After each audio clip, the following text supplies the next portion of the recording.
He will precede his people on the day of resurrection and lead them into the fire, and wretched is the place to which they are led. Pharaoh will lead his nation. Why will he lead his nation in the hereafter to the fire? Because he led them to disbelief of the prophets in this dunya. So he's going to lead them to the hellfire too. And they were followed in this world with a curse, and on the day of resurrection, and wretched is the gift which is given. That is from the news of the cities which we relate to you. ذَلِكَ مِنْ أَنْبَاءِ الْقُرَى نَقُصُّهُ عَلَيْكَ مِنْهَا قَائِمٌ وَحَصِيدٌ.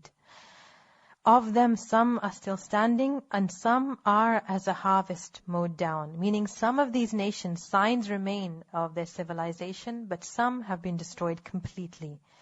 And we did not wrong them, but they wronged themselves. And they were not availed at all by their gods which they invoked other than Allah, when there came the command of your Lord, and they did not increase them in other than ruin. And thus is the seizure of your Lord when He seizes the cities while they are committing wrong.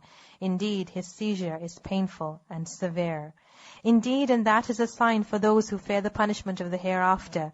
That is the day for which the people will be collected, and that is a day which will be witnessed. And we do not delay it except for a limited term.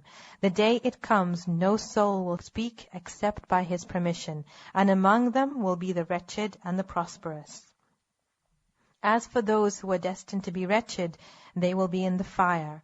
For them therein is violent exhaling and inhaling. For those who were destined to be wretched, Allah says, is the fire. And Allah describes that in the fire there will be a violent exhaling and inhaling. When it is hot, when the weather is very hot and stifling, have you ever been in such weather where it's difficult to breathe?